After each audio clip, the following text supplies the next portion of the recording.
Welcome to my YouTube channel my dear students.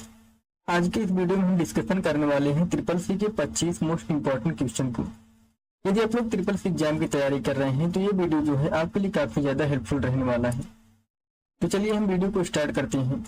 तो video को मेरा जो सबसे पहला क्वेश्चन है वो है, निम्नलिखित में से कौन सा कंप्यूटर के लिए प्राथमिक आउटपुट डिवाइस होता है, यानी कि प्राइमरी आउटपुट डिवाइस कौन सा है। तो कंप्यूटर का प्राइमरी आउटपुट डिवाइस होता है वीडियो मॉनिटर। ठीक है, वीडियो मॉनिटर।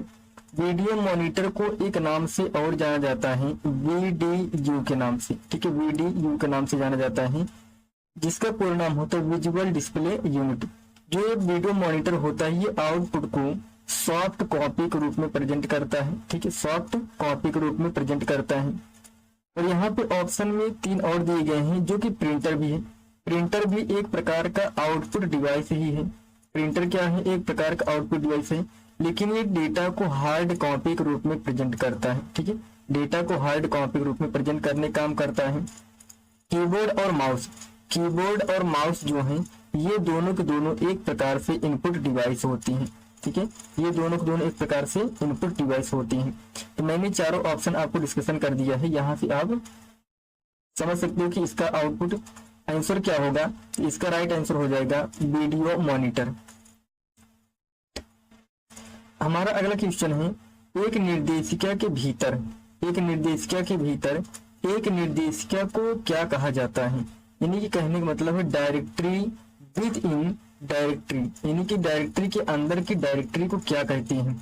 जो डायरेक्टरी शब्द है ना, ये डॉस ऑपरेटिंग सिस्टम में यूज किया जाता है। ठीक है, डॉस डायरेक्टरी शब्द डॉस ऑपरेटिंग सिस्टम में यूज किया जाता है, और इसी डायरेक्टरी को ही विंडो ऑपरेटिंग सिस्टम में फोल्डर के नाम से जानते हैं। ठीक है, विंडो ऑपरेटिंग सिस्टम के अंतर्गत डायरेक्टरी को किस नाम से जाना जाता है, तो वह फोल्डर के नाम से जाना जाता है। अच्छा, फोल्डर के अंदर जो फोल्डर डिफाइन होते हैं तो उसको क्या बोला जाता है, उसको बोला जाता है सब फोल्डर। ठीक है, उसको बोला जाता है तो सब फोल्डर। तो आपसे पूछा क्या है, डायरेक्टरी के अंदर डायरेक्टरी, तो डायरेक्टरी के अंदर डायरेक्टरी को सब डायरेक्टरी के नाम से जाना जाता है। ठीक है, डायरेक्टरी के अंदर सब डायरेक्टरी के नाम से जाना जाता है। यदि आपको डायरेक्ट डायरेक्टरी को क्रिएट करना है या फिर फोल्डर को क्रिएट करना है तो उसके लिए एक शॉर्टकट की है Ctrl+Shift+N। ठीक है, Ctrl+Shift+N की मदद से आप डायरेक्ट फोल्डर को या फिर डायरेक्टरी को क्रिएट कर सकते हैं। विंडो XP में टास्क बार में खुले आइटमों के बीच जाने के लिए किस शॉर्टकट की का यूज किया जाता है, यानी कि ऐसा कौन सा शॉर्टकट की है जो खुले आइटमों के बीच यूज किया जाता है। तो इसका राइट आंसर हो जाएगा अल्ट के साथ में टैब बटन आपको प्रेस कर देना है। जब आप अल्ट के साथ में टैब बटन प्रेस करेंगे तो आप ओपन आइटमों के बीच जा सकते हैं। हमारा अगला क्वेश्चन है, निम्नलिखित में से किसमें संग्रहित डेटा कंप्यूटर बंद होने के बाद भी बरकरार रहता है। ठीक है, ऐसा कौन सा मेमोरी होता है जिसमें कंप्यूटर बंद कर दिया जाता है तब भी डाटा को स्टोर करके रखा जा सकता है, तो वो है सेकेंडरी स्टोरेज डिवाइस। ठीक है, secondary storage device. Secondary storage device के अंतर्गत आते कौन कौन से हैं, तो आते हैं हार्ड डिस्क आते हैं, CD होते हैं, DVD होते हैं, है ना, पेन ड्राइव आते हैं इसके अंतर्गत। ठीक है, SSD भी आते हैं, पेन ड्राइव आ गए या फिर SSD भी आते हैं। ये सब के सब सेकेंडरी स्टोरेज डिवाइस होते हैं। लेकिन यहाँ पे ऑप्शन में एक और दिए गए है primary storage device. Primary storage device के अंतर्गत रैम, रोम और कैश मेमोरी आ जाती हैं। ठीक है, रैम का पूरा नाम पूछा जाता है तो रैम का पूरा नाम होता है रैंडम एक्सेस मेमोरी। ठीक है, random access memory, random access memory, ये रैम का पूरा नाम होता है। यदि आपसे पूछा जाए रोम का पूरा नाम क्या है, तो रोम का पूरा नाम होता है रीड ओनली मेमोरी। ठीक है, रीड ओनली मेमोरी, ये रोम का पूरा नाम होता है। कभी कभी एग्जाम में फुल फॉर्म भी पूछ लिए जाते हैं तो आपको फुल फॉर्म भी याद करके रखना है। नेक्स्ट क्वेश्चन है, SMTP, FTP और DNS डैश प्रति के अनुप्रयोग होती हैं, यानी कि SMTP, FTP and DNS are application of the, यानी कि कौन से लेयर में ये SMTP और FTP या फिर DNS यूज किए जाते हैं। तो पहले चीज तो इसका फुल फॉर्म पूछा जाता है कि SMTP का पूरा नाम बता दीजिए। तो SMTP का पूरा नाम जान लीजिए, सिंपल मेल, ठीक है, simple mail transfer protocol, simple mail transfer protocol, ये होता है इस SMTP का पूरा नाम। बाकी यदि आपसे पूछा जाए FTP का पूरा नाम बता दीजिए, तो FTP का पूरा नाम होता है file transfer, file transfer protocol, file transfer protocol, ये FTP का पूरा नाम होता है।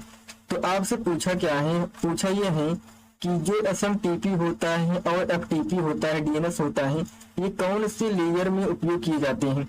तो ये तीनों को तीनों जो हैं ये एप्लीकेशन लेयर में प्रयोग किए जाते हैं। तो ये OSI मॉडल से क्वेश्चन पूछा है। कहाँ से पूछा है, तो OSI मॉडल से आपसे पूछा जा सकता है OSI मॉडल में कितने लेयर होते हैं। तो OSI मॉडल में टोटल 7 लेयर होते हैं, ठीक है, OSI मॉडल में टोटल 7 लेयर होते हैं। अब हम बढ़ते हैं नेक्स्ट क्वेश्चन की तरफ। अगला क्वेश्चन है, निम्नलिखित में से कौन सी सॉफ्टवेयर अनुप्रयोग की सामान्य विशेषता नहीं है। यानी कि ऐसा कौन सा सॉफ्टवेयर है जो अनुप्रयोगों की सामान्य विशेषता नहीं है। तो जो कोई भी सॉफ्टवेयर होता है उसमें तो मेनू अनिवार्य है, अगर मेनू नहीं रहेंगे तो आप काम नहीं कर पाएंगे। हेल्प बटन भी होता है और सर्च इंजन भी होते हैं, लेकिन जो विंडो होते, विंडो इसमें अनुप्रयोग में नहीं रहते, क्योंकि सॉफ्टवेयर जो है अपने आप से एक प्रकार से विंडो ही होते हैं। MICR में C का मतलब क्या होता है ना, MICR में C का मतलब होता है, पहले चीज एक जान लीजिए कि MICR का पूरा नाम क्या है, ठीक है। MICR का पूरा नाम है मैग्नेटिक, ठीक है, magnetic ink character reader, magnetic ink character reader, ठीक है, मैग्नेटिक इंक कैरेक्टर रीडर। तो ये MICR का पूरा नाम होता है। इसमें क्वेश्चन क्या पूछा है कि MICR में C का मतलब क्या है। तो C का मतलब होता है कैरेक्टर। तो कैरेक्टर कौन से ऑप्शन में, तो ऑप्शन नंबर डी इसका राइट आंसर हो जाएगा कैरेक्टर। अब हम बढ़ते हैं नेक्स्ट क्वेश्चन की तरफ। हमारा अगला क्वेश्चन है, डैश कंप्यूटर एक बड़ा और महंगा कंप्यूटर है जो सैकड़ों या हजारों उपयोगकर्ताओं को डेटा को एक साथ संसाधित करने में सक्षम है। यानी कि ऐसा कौन सा कंप्यूटर है जो सबसे बड़ा और महंगा सैकड़ों या फिर हजारों डेटा को एक साथ संसाधित कर सकता है। तो यहाँ पे ऑप्शन नंबर बी हो जाएगा इसका right answer, main frame computer, main frame computer इसका राइट आंसर हो जाएगा। अब ये सर्वर है, सर्वर क्या होता है, सर्वर एक प्रकार कंप्यूटर होता है, लेकिन सर्वर कंप्यूटर कोई भी कंप्यूटर बनाया जा सकता है, इसलिए ये ऑप्शन में गलत हो जाएगा। डेस्कटॉप और टैबलेट ये सबसे छोटे कंप्यूटर होते हैं जो कि माइक्रो कंप्यूटर की श्रेणी में रखे जाते हैं, ठीक है, माइक्रो कंप्यूटर श्रेणी में रखे जाते हैं। तो इसका राइट आंसर जो है ऑप्शन नंबर बी हो जाएगा, मेन फ्रेम कंप्यूटर। चुने डैश फोल्डर उन संदेशों की प्रतियों को बनाए रखता है जिन्हें आपने शुरू कर दिया है लेकिन अभी भेजने के लिए तैयार नहीं है, ठीक है, भेजने के लिए तैयार नहीं है। तो ऐसा कौन सा फोल्डर है जिसमें आपने मैसेज को लिख तो दिया है, मैसेज को आपने टाइप तो कर दिया है लेकिन भेजने के लिए तैयार नहीं है। जो यहाँ पे पहला ऑप्शन दिए गए इनबॉक्स, इनबॉक्स वो डेटा को स्टोर करता है, जब कोई मेल से मैसेजेस आता है तो उसको स्टोर करके रखने का काम इनबॉक्स करता है। जब आप कोई भी मैसेज भेजते हो तो वह आउटबॉक्स रखता है। सेंट आइटम जो आप आइटम को भेज देते हो, है ना, तो यहाँ पे इसका राइट आंसर हो जाएगा ड्राफ्ट। ड्राफ्ट के अंदर ऐसे मैसेजेस स्टोर करके रखे जाते हैं जो आप भेजने के लिए तैयार किए रहती हो। तो इसका राइट आंसर हो जाएगा ऑप्शन नंबर सी। हमारा जो है अगला क्वेश्चन है, किसी ऑपरेटिंग सिस्टम की एक समय में एक से अधिक एप्लीकेशन को चलाने की क्षमता को क्या कहा जाता है। यदि कोई भी ऑपरेटिंग सिस्टम है एक समय में कई डेटा पर काम करता है तो उसे बोलते हैं मल्टीटास्किंग, ठीक है, उसको क्या बोला जाता है, मल्टीटास्किंग। इसका राइट आंसर हो जाएगा ऑप्शन नंबर ए।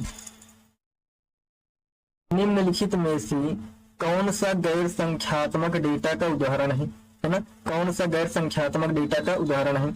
अब यहाँ पे देखो पहला ऑप्शन जो है एम्प्लॉय एड्रेस है। एम्प्लॉय एड्रेस में संख्यात्मक होता है, जैसे मान लीजिए नोएडा 28 सेक्टर 5, ठीक है, नोएडा 28 सेक्टर 5, ये सभी क्या होते हैं, एम्प्लॉय एड्रेस होते हैं। एग्जामिनेशन स्कोर, एग्जामिनेशन मान लीजिए किसी का 100 नंबर आया है, किसी का 98 आया है, तो इसमें भी नंबर स्टोर होते हैं। बैंक बैलेंस 1 लाख रुपए, 10 लाख रुपए, है ना, तो ये सभी कहाँ पे स्टोर होते हैं, सभी बैलेंस में नंबर भी होते हैं। लेकिन यहाँ पे एक ऑप्शन दिए गए none of these, none of these इसका राइट आंसर हो जाएगा, क्योंकि पूछा क्या है, गैर संख्यात्मक यानी कि नॉन न्यूमेरिक डाटा, ठीक है।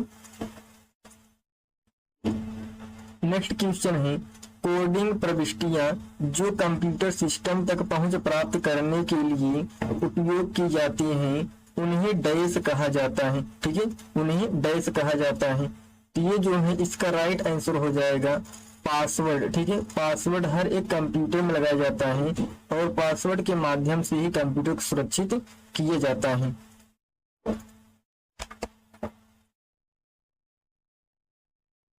अगला क्वेश्चन है किसी दस्तावेज के निचले भाग पर जाने के लिए कौन सा की प्रेस किया जाता है ना, कौन सा की प्रेस किया जाता है। किसी भी दस्तावेज के सबसे निचले भाग पर पहुंचने के लिए एक ही की आपको याद रखना है, वो है कंट्रोल की, ठीक है। कंट्रोल की प्रेस करने के बाद सबसे निचले दस्तावेज पर पहुंचा जा सकता है। नेक्स्ट क्वेश्चन है त्रुटि के इस नाम से जाना जाता है, जो त्रुटि शब्द है उसको और किस नाम से जाना जाता है, उसको बग के नाम से जाना जाता है, ठीक है। बग मीन्स होता ही है गलतियां, है ना, बग मीन्स क्या होता है, गलतियां। जो आप प्रोग्राम करते हो उसमें जो आप गलतियां करते हो, जो एरर करते हो, तो वही त्रुटि कहलाता है। इसमें दूसरा ऑप्शन डी बग दिया गया है, तो गलतियों को सुधारना, है ना, गलतियों को सुधारना ही, गलतियों को सुधारना ही क्या कहलाएगा, तो वह डीबग कहलाएगा। जब आप एरर करते हो बग कहलाता है, लेकिन जब उसी एरर को ठीक कर दिया जाता है तो उसी को डीबग कहलाता है। तो हम बढ़ते हैं नेक्स्ट क्वेश्चन की तरफ। अगला क्वेश्चन है किसी कीबोर्ड किस प्रकार का उपकरण होता है। जो कीबोर्ड है कौन से उपकरण है, तो जो कीबोर्ड होता है एक प्रकार का इनपुट डिवाइस होता है, ठीक है। कीबोर्ड क्या है, एक प्रकार का इनपुट डिवाइस होता है।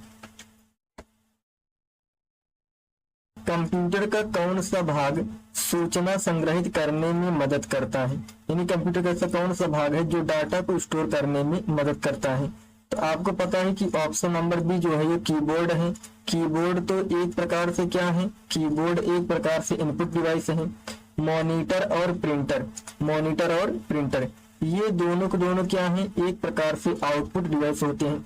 तो ऑप्शन नंबर ए इसका राइट आंसर हो जाएगा डिस्क ड्राइव। डिस्क ड्राइव के अंतर्गत हार्ड डिस्क भी आता है, ठीक है, हार्ड डिस्क भी आता है, SSD भी आते हैं, ठीक है, पेन ड्राइव भी आते हैं। तो ये सभी क्या हो जाएंगे, डिस्क ड्राइव। इसका right answer option number A disk drive हो जाएगा। उपयोगकर्ता द्वारा किसी दस्तावेज को दिया गया नाम क्या कहलाएगा, ठीक है। तो उपयोगकर्ता द्वारा किसी दस्तावेज को दिया गया नाम वह फाइल नेम कहलाता है, ठीक है, फाइल नेम कहलाता है। फाइल नेम को दो नाम भागों में डिफाइन किया जाता है, फाइल नेम को दो भागों में डिफाइन किया जाता है। एक तो यूजर नेम होता है, ठीक है, एक तो यूजर नेम होता है, दूसरा होता है एक्सटेंशन नेम, है ना, दूसरा होता है एक्सटेंशन नेम। एक्सटेंशन नेम को कौन डिफाइन करता है, एक्सटेंशन नेम को जिस एप्लीकेशन पे आप काम करते हो, जिस भी एप्लीकेशन पर आप काम करते हो वह एक्सटेंशन नेम डिफाइन करता है। और जो एक व्यक्ति होता है जो कंप्यूटर को चलाता है, जो किसी कंप्यूटर को चलाता है ना, तो वह यूजर होता है। यूजर कोई भी नाम डिफाइन किया, जैसे मान लीजिए कि आपने यहाँ पे कोई भी नाम डिफाइन किया मोनो इंस्टीट्यूट, ठीक है, मोनो इंस्टीट्यूट लिखने के बाद आपने डॉट लगा करके ये TXT डिफाइन कर दिए। तो ये जो डॉट के बाद TXT है, TXT क्या है, एक प्रकार से एक्सटेंशन नेम हो गया, लेकिन जो मोनो इंस्टीट्यूट आपने लिखा है ये यूजर नेम हो गया। यहाँ पे यही क्वेश्चन पूछा गया था, उपयोगकर्ता द्वारा किसी दस्तावेज को दिए गया नाम क्या कहलाएगा, तो वह फाइल नेम कहलाता है। अच्छा, दूसरा ऑप्शन यहाँ पे दिए गए प्रोग्राम। तो प्रोग्राम किसे कहते हैं, यदि आपसे पूछ लिया गया कि प्रोग्राम किसे कहा जाता है, तो आप बता दीजिएगा इंस्ट्रक्शन, ठीक है, इंस्ट्रक्शन के समूह को प्रोग्राम कहा जाता है। अब यहाँ पे तीसरा ऑप्शन दिए गए डाटा। डाटा मीन्स होता है कच्चा आंकड़ा, ठीक है। कच्चा आंकड़ा ही क्या कहलाएगा, कच्चा आंकड़ा ही डाटा कहलाता है, ठीक है। तो मैंने यहाँ पे ऑप्शन को भी डिस्कशन कर दिया है। तो हम बढ़ते हैं अपने नेक्स्ट क्वेश्चन की तरफ। हमारा अगला क्वेश्चन है, डैश एक प्रक्रिया है जिसमें उपयोगकर्ता को एक पहचान कोड और एक मिलान पासवर्ड दर्ज करना होता है, ठीक है। तो डैश एक प्रक्रिया जिसमें उपयोगकर्ता को एक पहचान कोड और एक मिलान पासवर्ड दर्ज करना होता है, तो उसे क्या कहते हैं, तो वह प्रक्रिया लॉगिन ऑन प्रक्रिया होती है, ठीक है। लॉगिन ऑन प्रक्रिया में कभी भी जब यूजर कोई भी एप्लीकेशन ऑन करता है, कोई भी एप्लीकेशन को ऑन करता है, तो उसमें दो चीज पूछता है। एक तो यूजर का नाम पूछता है, ठीक है। पहला तो यूजर का नाम पूछता है और दूसरा यूजर का पासवर्ड पूछता है, ठीक है। दूसरा यूजर का पासवर्ड पूछता है, तभी जाकर के वह एप्लीकेशन ऑन होता है। तो वही पूछा है कि एक प्रक्रिया जिसमें उपयोगकर्ता का पहचान कोड और एक मिलान पासवर्ड दर्ज करना होता है, तो वह लॉगिन ऑन प्रक्रिया होती है। अब हम बढ़ते हैं अपने नेक्स्ट क्वेश्चन की तरफ। अगला क्वेश्चन है, ग्राफिकल यूजर एनवायरनमेंट में मानक पॉइंटिंग डिवाइस के रूप में किस डिवाइस का उपयोग किया जाता है, ठीक है। तो इसका राइट आंसर हो जाएगा एक प्रकार से माउस का, ठीक है। इसका राइट आंसर हो जाएगा ऑप्शन नंबर बी, माउस। अब जो कीबोर्ड है, कीबोर्ड एक प्रकार का टाइप राइटिंग डिवाइस है, ठीक है। टाइप राइटर डिवाइस है ना। ये डाटा को टाइप के रूप में कीबोर्ड जो है डाटा को भेजता है, इनपुट डिवाइस है, लेकिन टाइप राइटर डिवाइस है।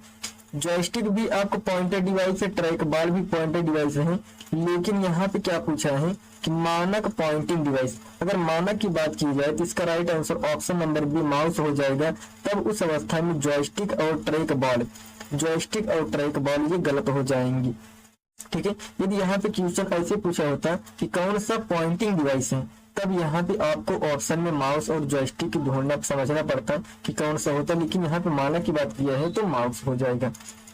अब हम बढ़ते हैं नेक्स्ट क्वेश्चन की तरफ अपने।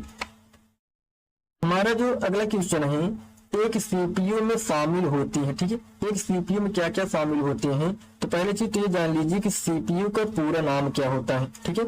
सीपीयू का पूरा नाम होता है सेंट्रल प्रोसेसिंग यूनिट, ठीक है।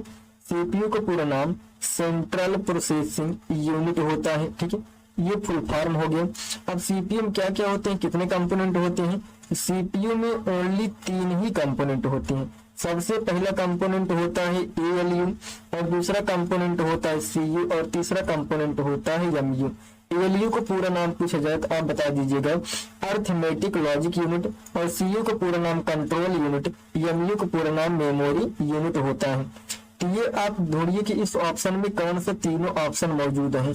तो पहला ऑप्शन में क्या दिया गया है, अ card reader and a pointing device, जबकि ये बिल्कुल गलत हो जाएगा। दूसरा ऑप्शन में दिया गया है an analytical engine and a control unit, तो ये भी ऑप्शन बिल्कुल गलत हो जाएगा, इसमें तो है नहीं तीनों ऑप्शन का। तो तीसरे में दिया गया है a control unit and an arithmetic और लॉजिकल यूनिट। देखो यहाँ पे क्या दिए, अर्थमेटिक और लॉजिकल यूनिट दिए गया है और कंट्रोल भी यूनिट दिए गया है, ठीक है। तो जो है इसका राइट आंसर हो जाएगा ऑप्शन नंबर बी, ये इसका राइट आंसर हो जाएगा। हम बढ़ते हैं अपने नेक्स्ट क्वेश्चन की तरफ। अगला क्वेश्चन है, अस्थायी निर्देशों जो कंप्यूटर चालू होने पर उपयोग करता है और जिन्हें अन्य निर्देशों द्वारा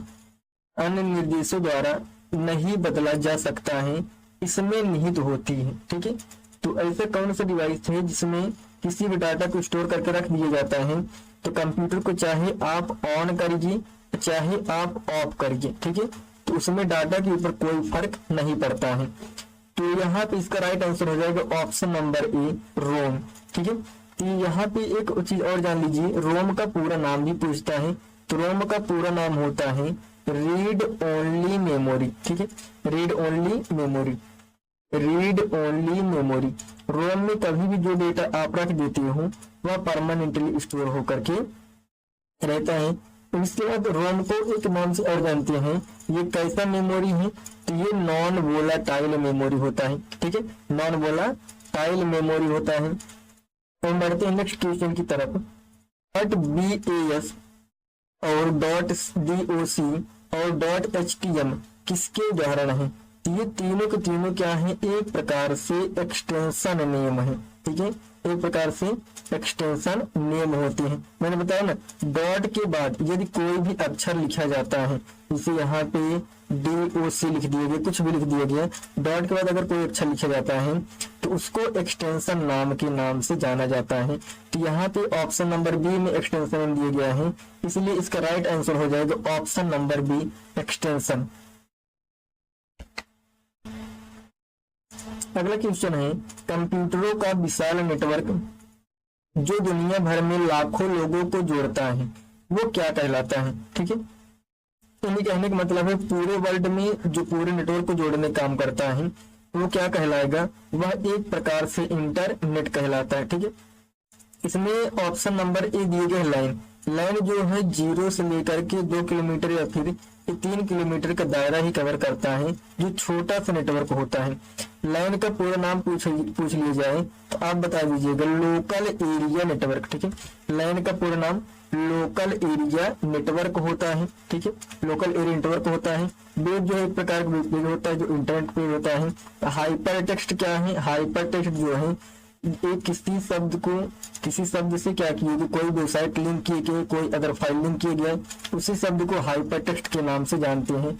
इसलिए इसका राइट आंसर हो जाएगा option number D, internet.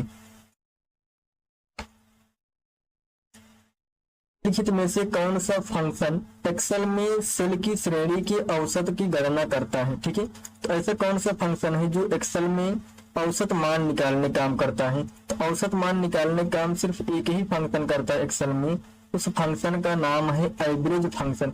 Average function औसत मान निकालता है, लेकिन जो सम है, सम फंक्शन ये वैल्यू को ऐड करने का काम करता है। ठीक है, नंबर टाइप वैल्यू को ऐड करने का काम सम फंक्शन करता है। काउंट फंक्शन को होता है कि ये वैल्यू को गिनने का काम करता है। ठीक है, वैल्यू को गिनने का काम करता है।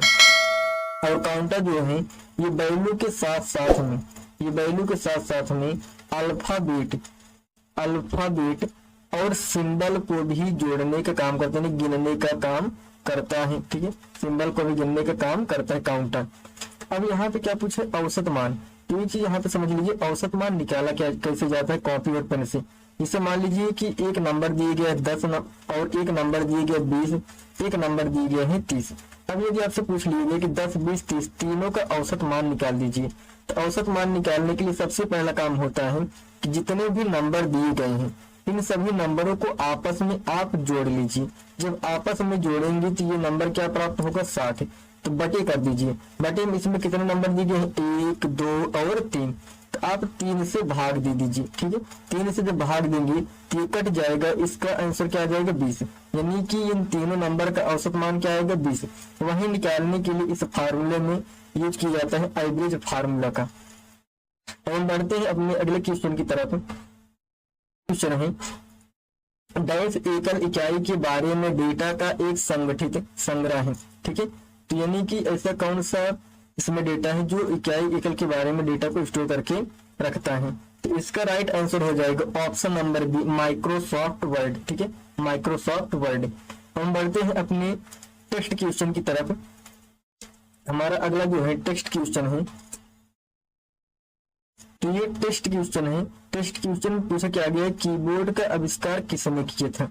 तो आपको यहाँ पे चार ऑप्शन मिलते हैं। ठीक है, आपको यहाँ पे 4 ऑप्शन मिलते हैं।